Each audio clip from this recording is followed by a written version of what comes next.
Press repeat. In this video, we are going to use Adobe Animate to create auto lip syncs like this. Fast forward to me. I was born in Canada, and growing up, blouse or tie was never mentioned. In fact, the only image I had of blouse was of the straw hut, rice field, and water buffalo because it was a painting in the living room.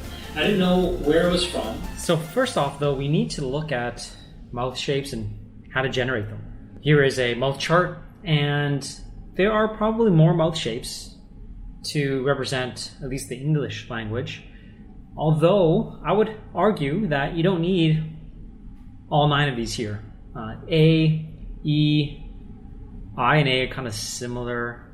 O and O are pretty similar. You do need a mouth that's closed. The F is always extra. So I would say between A, E, O, M, that's pretty much all you need, those 4. You could get away with a couple more if you had more time, which is the F and the L sound. Because the F goes, the upper teeth go over the lower lip, and then the law, you have to show the tongue as it hits the back of the upper teeth or roof of the mouth. This S is very similar to E. Anyways, let's have a look at Adobe Animate. So in Adobe Animate, you'll see that I've already imported my library of mouth shapes. So I have the E, F, M is just closed mouth, A sound, and those are all graphics. So you right click on them, convert them as graphics once you import them in as bitmaps. And then you'll need to put them into a movie clip, and you'll call that mouth. So if I double click on the mouth, you'll see that each frame has a different mouth shape. I even included this. And I have my first mouth shape. Notice too that as I brought it in, I want to make it centered to the T. So there's the A sound. Then I'm going to move over to the second frame, and I will go with the E sound. Again, as I bring that in, I just want to make sure it's right where the T is. And I can use the arrow keys to just move it around. Then I go to the next frame after that, hit F7, and I'll have the F sound. Center it there. Then I'll hit F7 again, so it's a blank keyframe, and I'll go with the M sound.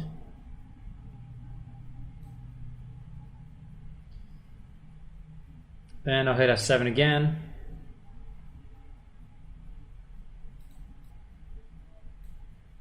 And so there we have it.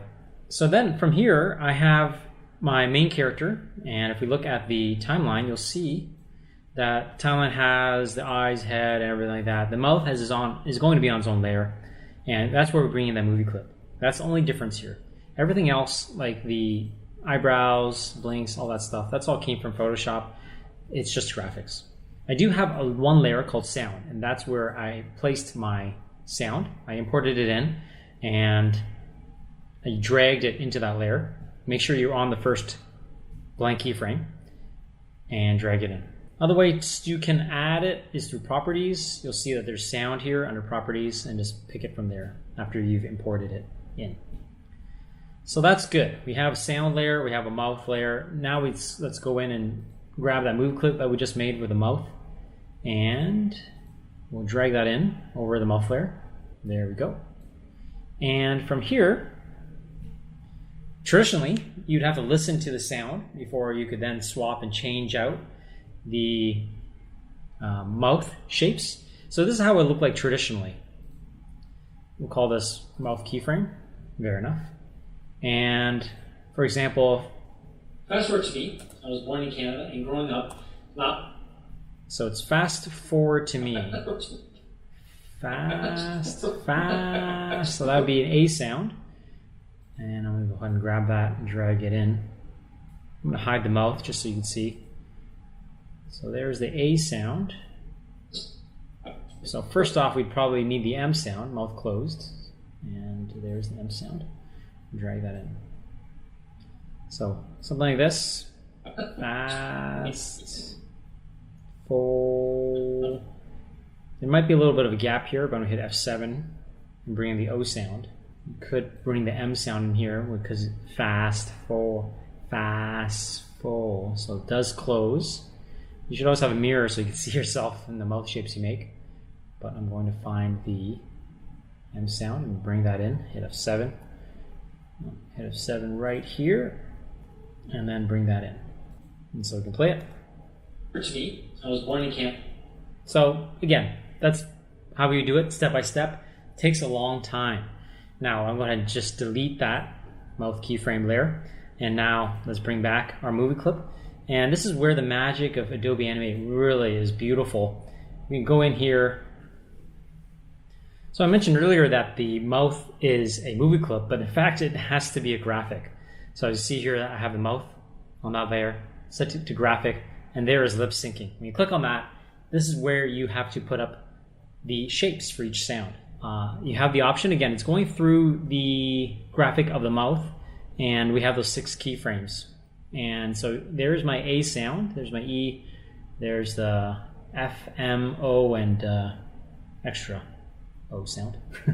And so there's my A. Again, you can have up to 12 different mouth shapes, but I end up copying them a lot over. Like the F and L are pretty same. M, R is like the ah sound, and the D and the E are pretty similar. The woo and the O is sounds or looks the same. So then we go and select where you want to sync it to. I'm going to sync it to my sound layer, and then you just hit done.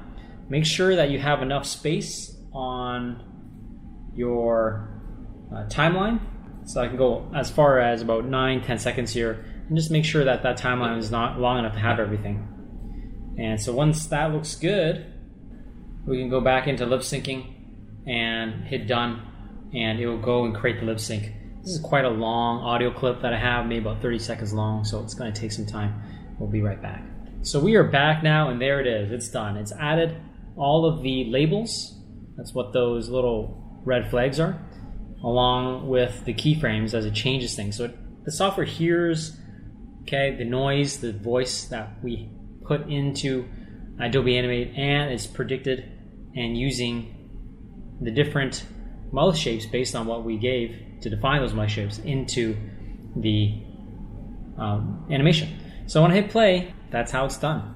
Or that culture identity was a thing. I spoke English and I was in Canada, so I thought I was Canadian. But kids are honest. I learned pretty fast that there's a lot more to me, and that I could either... So there you go. I just wanted to show you pretty straightforward how to use auto lip sync. You need to bring in your mouth shapes after you've drawn them out, put them inside of a graphic with multiple keyframes, make sure they're all centered, and then go back in, place it, have your audio track, and then hit the lip sync button. So that's all I got. Professor Pete, keep learning.